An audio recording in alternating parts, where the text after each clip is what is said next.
Michael deed and the Michael influence as counterpole of the Ahrimanic influence.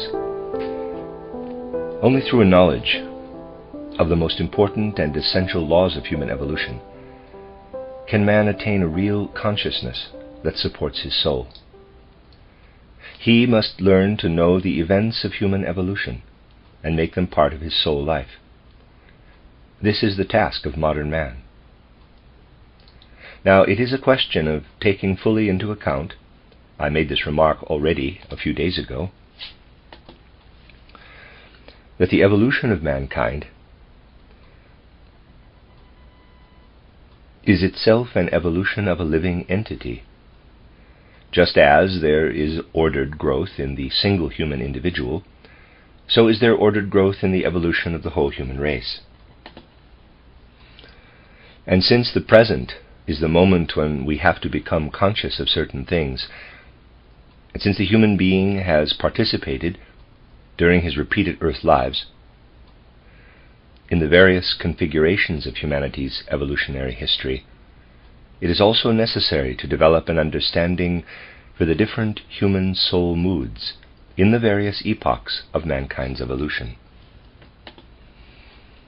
I have often stated that what we call history today is really a fable convenue, a fable agreed upon, for the reason that the abstract recounting of events and the searching for cause and effect in historical processes in an external sense does not take into account the transformations, the metamorphoses of human soul life itself.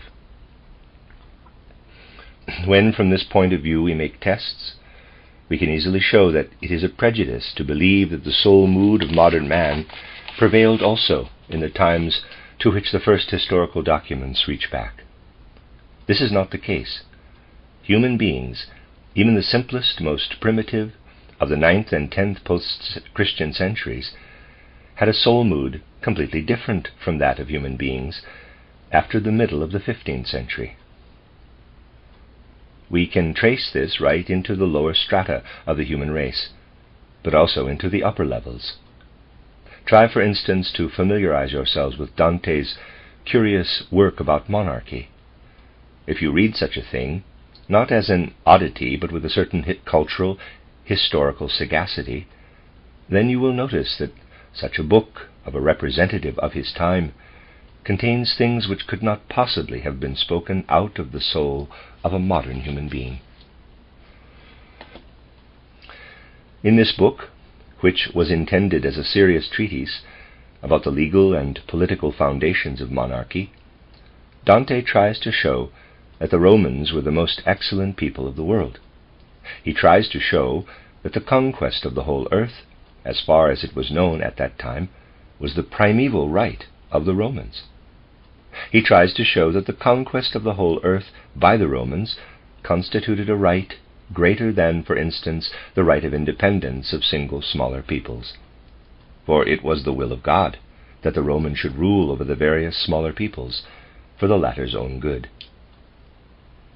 Dante offers many proofs, out of the spirit of his time, why the Romans were justified in ruling the earth. One of these proofs is the following.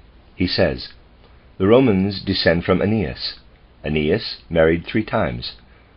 First, Creusa. Through this marriage he acquired the right, as progenitor of the race, to rule Asia. Secondly, he married Dido.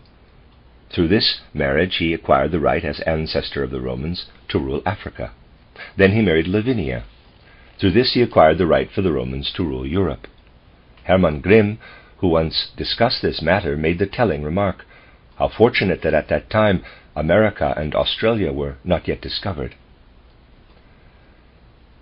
But this sort of conclusion was something quite self-evident for an enlightened spirit of the time of Dante, indeed for the most outstanding spirit of that time. This was a juridical presentation at that time. Now, I ask you to imagine that any lawyer of the present age would draw such conclusions. You cannot imagine it. And you can just as little imagine that the mode of thought which Dante employs in regard to other subjects could arise in the soul constitution of a man of the present age. Thus a quite obvious fact shows that we have to take into consideration the transformation of the soul constitutions of human beings. To fail to understand these things was tolerable in a certain way up to our time. But it will no longer do in our time, and quite especially will it not do for mankind in the future, for the simple reason that mankind right up to our time, or at least up to the end of the 18th century, had certain instincts. Since the French Revolution, matters have gradually changed, but still old remnants remained of the soul constitutions in question. Out of these instincts, mankind was able to develop a consciousness which supported the soul. But in the present state of the constantly changing organism of mankind, these instincts no longer exist, and man must consciously acquire the connection with the whole of humanity. This is, after all, the deeper significance of the social question in our present time. What people state in their party platforms are only superficial formulations. That which surges in the depths of human souls expresses itself in such formulas. Mankind feels that it is necessary to acquire a conscious relationship of the individual to the whole of humanity, that is, to acquire a social impulse. Now we cannot do so without focusing our attention upon the law of evolution. Let us do this once more after having done so repeatedly in regard to other questions. Let us take the time from the 4th post-Christian century up to the 16th post-Christian century. We see how Christianity spreads in civilized Europe. We find that this spreading of Christianity bears the character of which I spoke yesterday and on previous occasions.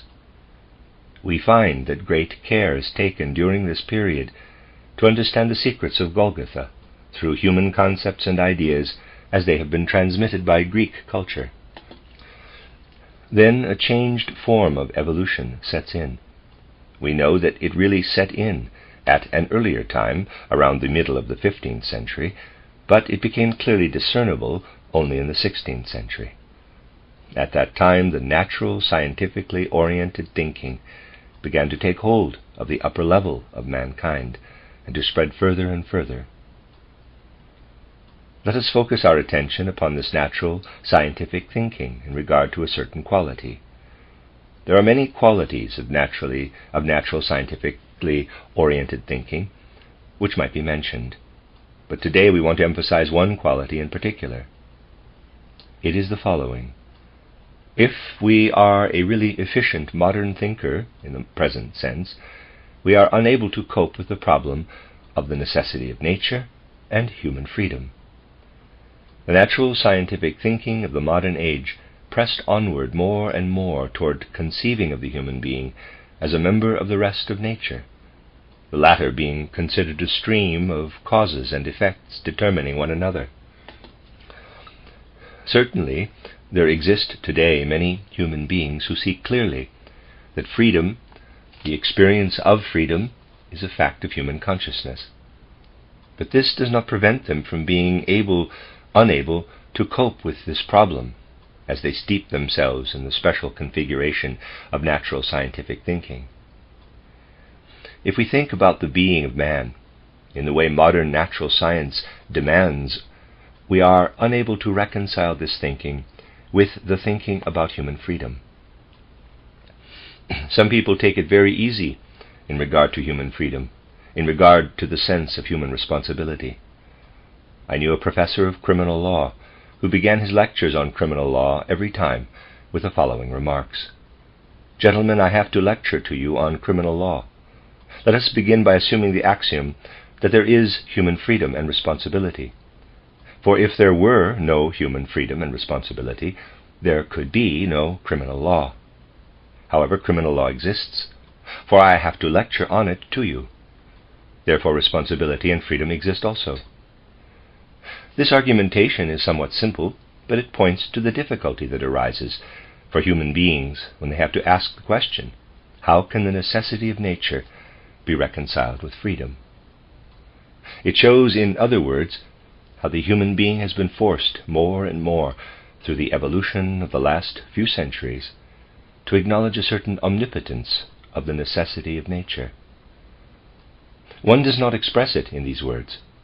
Nevertheless, a certain omnipotence of natural necessity is conceived of. What is this omnipotence of natural necessity? We shall understand one another best if I remind you of something which I have mentioned frequently. Modern thinkers believe that they act, or rather think, without prejudice, merely as scientific researchers, when they assert that man consists of body and soul. People all the way up to the great philosopher Wilhelm Wundt, who is great, however, merely through the graces of his publisher, people maintain, if we think without prejudice, we have to consider man as consisting of body and soul, if we ascribe any validity to the soul at all. And only timidly does the truth make its appearance, namely, that man consists of body, soul, and spirit. The philosophers, who consider themselves unbiased in their belief that man consists of body and soul, do not know that their concept is merely the result of an historical process, which had its starting point in the 8th Ecumenical Council of Constantinople, when the Roman Catholic Church abolished the spirit by establishing the dogma that henceforth the Orthodox Christian was to think of man as consisting of body and soul, the soul having some spiritual qualities. This was a church law. Philosophers still teach it today, and do not know that they are merely following a church law. They believe they carry on unprejudiced science. This is the situation today in regard to many things called unprejudiced science. The matter is similar in regard to the necessity of nature. During the whole evolution between the 4th and the 16th centuries, the concept of God took on a quite particular form. If one takes into account the more intimate aspects of the spiritual evolution of these centuries, one will become aware of the fact that a quite definite concept of God was more and more elaborated in human thinking, a concept of God which culminated in the dictum, God the Omnipotent, the Almighty. Few people know that it would have had no meaning for human beings, prior to the 4th post-Christian century, to speak of God the Almighty. My dear friends, we do not engage in catechism truths. There you will naturally find God is almighty, all-wise, all-benevolent. All these are things which have nothing to do with realities. Prior to the 4th century, nobody would have thought of considering omnipotence as a fundamental quality of the divine being, if he had an understanding of these matters and really lived with them. For at that time the after-effect of the Greek concepts still held sway. In thinking about the divine being, people would not have spoken of God the Almighty, but of God the Omniscient, the All-Wise. Wisdom was considered the fundamental attribute of the divine being. The concept of omnipotence only gradually penetrated the idea of the divine being from the 4th century onward. It continued to develop. The concept of personality was abandoned, and the predicate was transmitted to the mere order of nature, which is conceived of more and more mechanically. And the modern concept of the necessity of nature, the omnipotence of nature, is nothing but the result of the evolution of the concept of God from the 4th to the 16th century.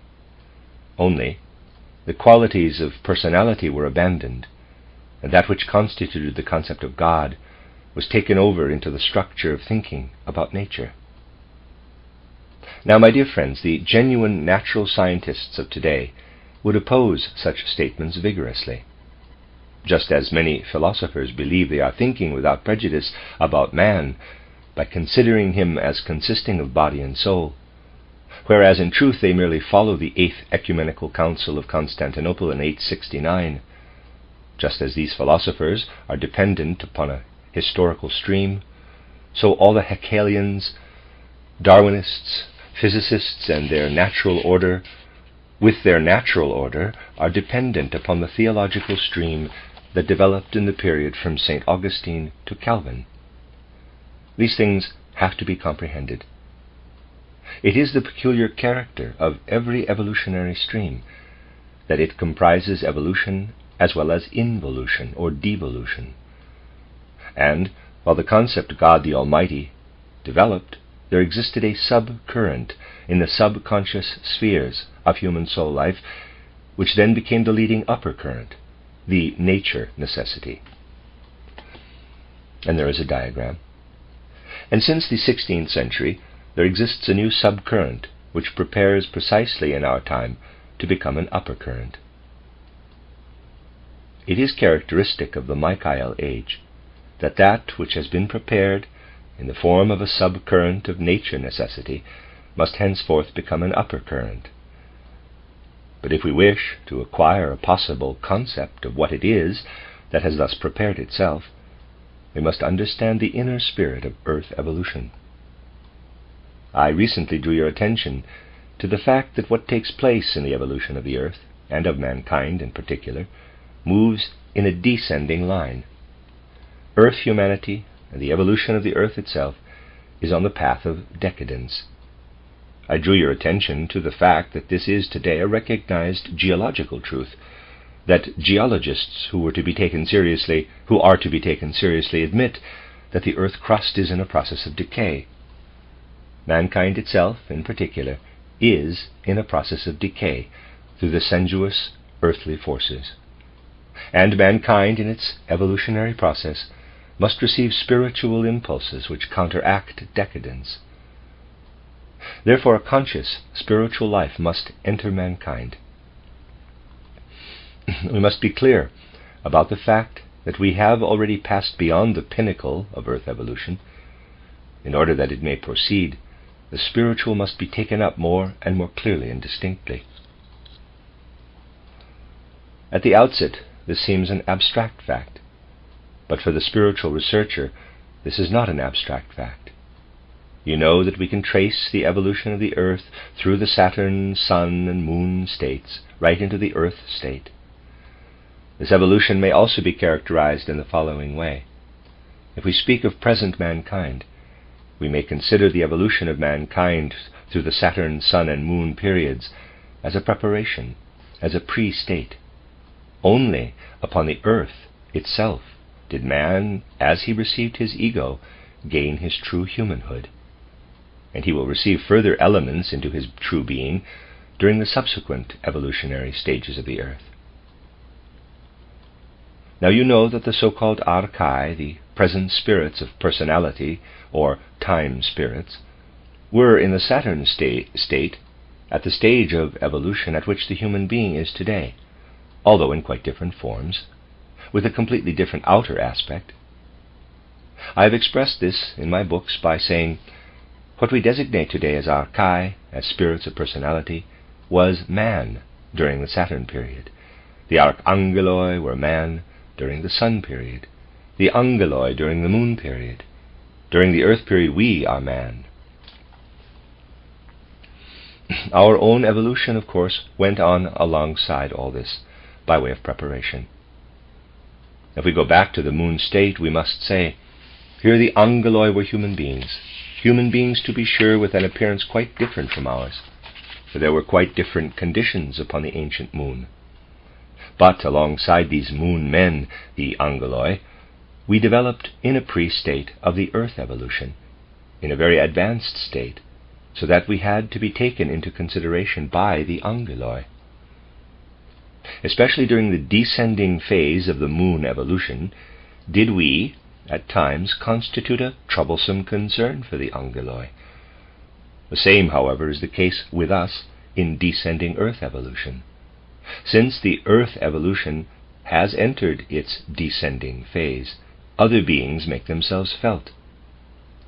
My dear friends, it is a significant and important result of spiritual scientific research, which is to be taken very, very seriously, that we have already entered the period of Earth evolution, when certain beings make themselves felt, who upon Jupiter, the next state of Earth evolution, will have advanced to the form of man, a different form of man to be sure, but which nevertheless may be compared with the being of man.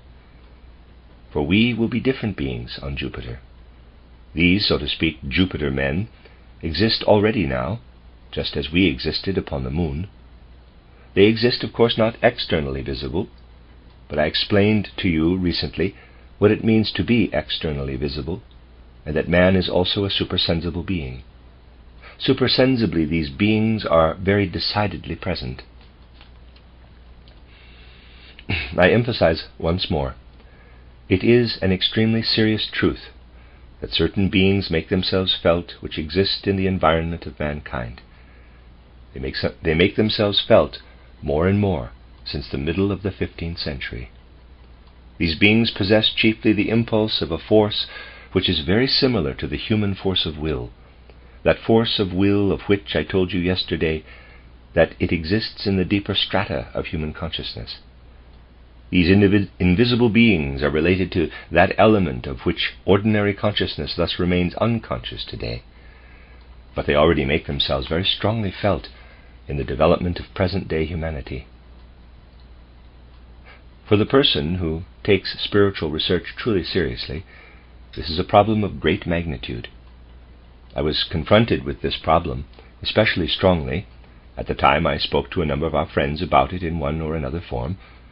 I was confronted with this problem in a demanding fashion, as it were, when in the year 1914 this war catastrophe broke in upon us.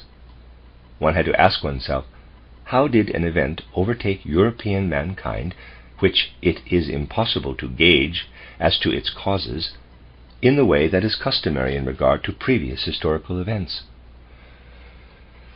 The one who knows that not more than 30 or 40 people participated in Europe in the decisive events of the year 1914, and who also knows the sole condition in which most of these people were, will be confronted by this significant problem.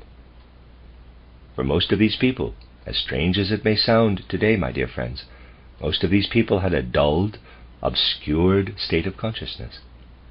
During the last few years, much has occurred that was caused by a dulled human consciousness. In the decisive places of the year 1914, we see everywhere that the most important decisions of the end of July and the beginning of August were reached with an obscured consciousness. This has continued on right into our present day. This is a problem, terrifying in its nature. If we investigate it scientifically, then we find that these obscured consciousnesses were the gateways through which precisely these will beings were able to take possession of the consciousness of these men. They took possession of the obscured, veiled consciousness of these human beings and acted with their consciousness. And these beings who thus took possession, who are still subhuman beings, what kind of beings are they? We have to pose this question very seriously. What kind of beings are they?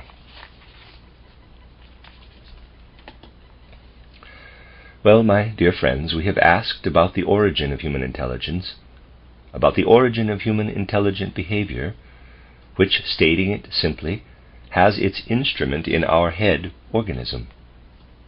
And we have seen that this intelligent constitution of our soul stems from that deed of the Archangel Michael, which is commonly presented in the symbol of the fall, the casting down of the dragon.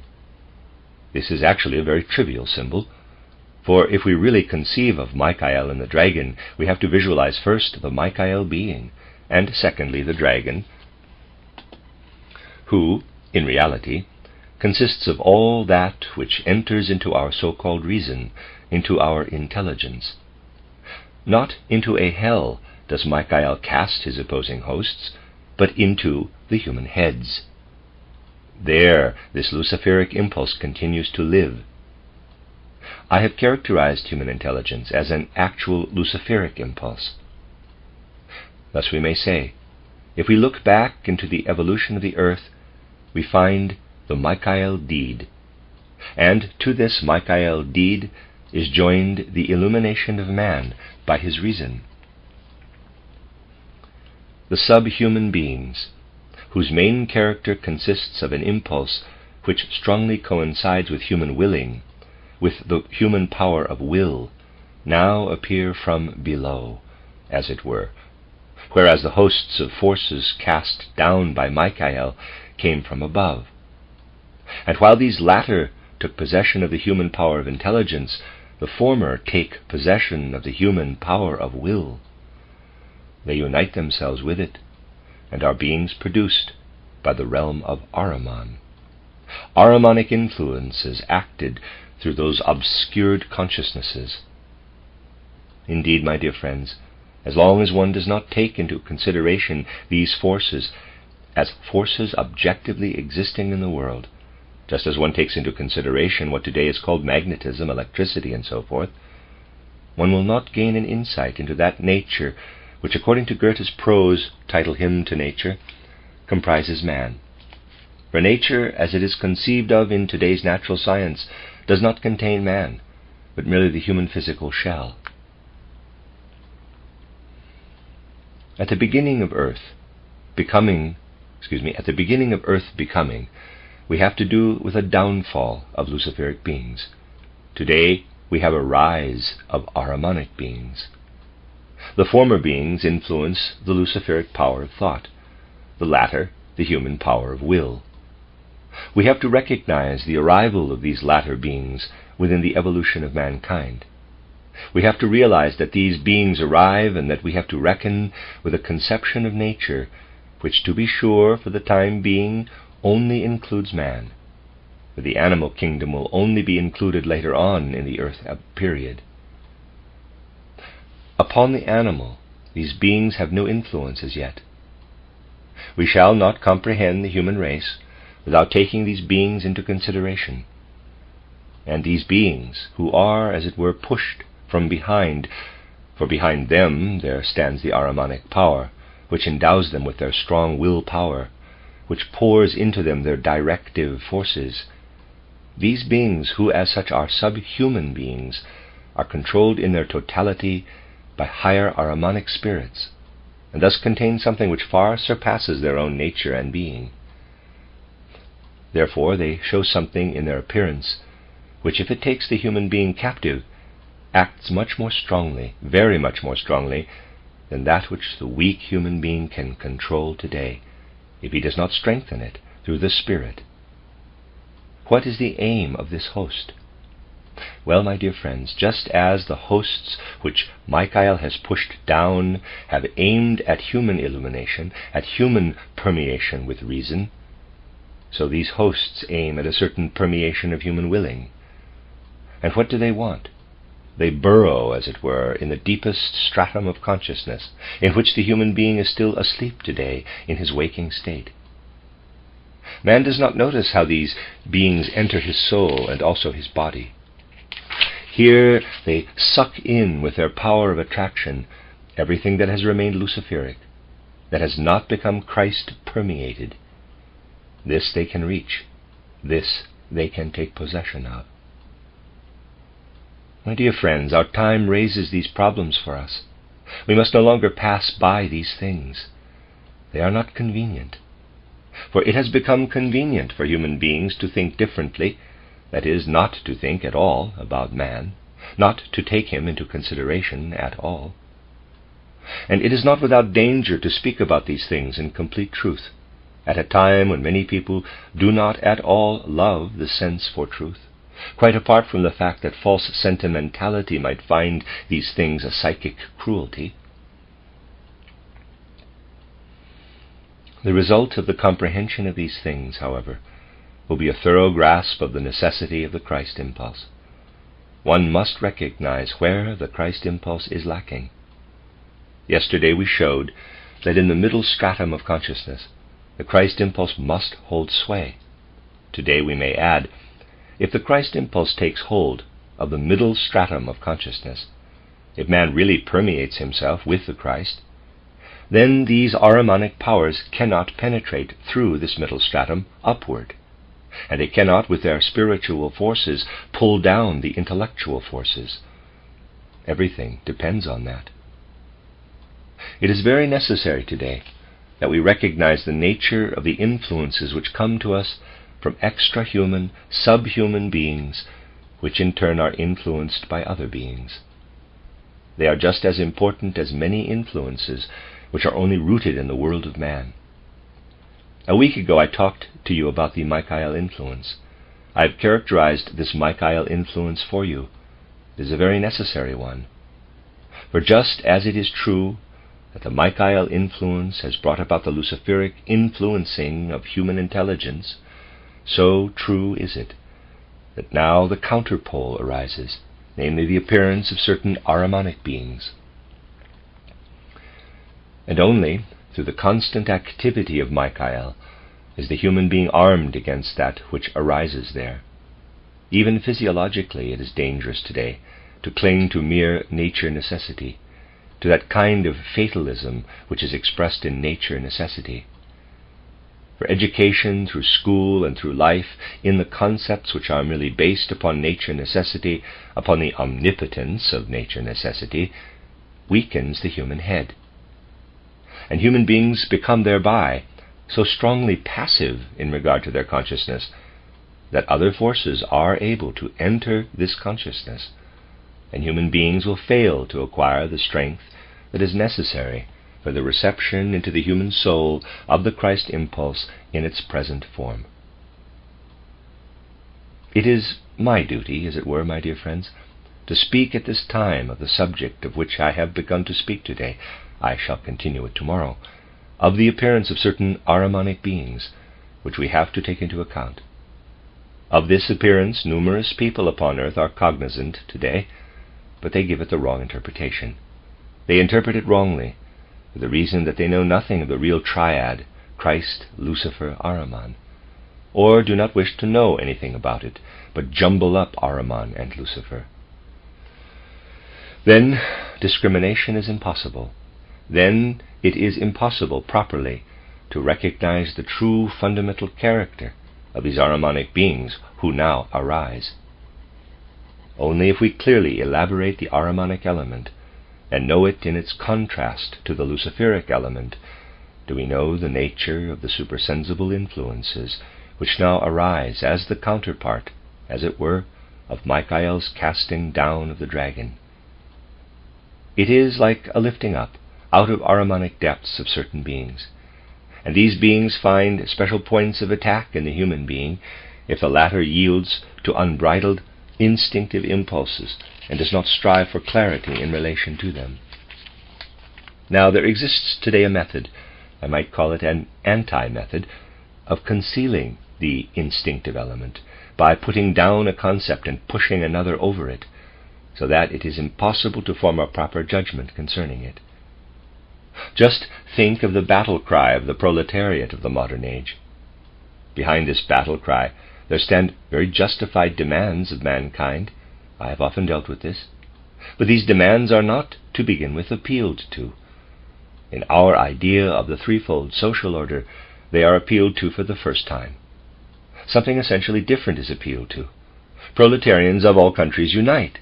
What does this mean? It means foster your antipathy against the other classes. Foster as individuals what resembles hate. And unite. That means love one another. Unite your feelings of hate. Look for the love of one class. Search among you for the love of the members of one class out of hate. Love one another out of hate, on the basis of hate. There you have put down two concepts of opposing poles. This pushing back of instincts makes man's conceptions so nebulous, rendering him unable to know what he is dealing with in his own self. There actually exists a kind of anti-method, if I may use the paradoxical expression, in order to obscure, through present-day human thinking, the holding sway of an instinctive life which offers especially strong points of attack for the described Ahrimanic beings.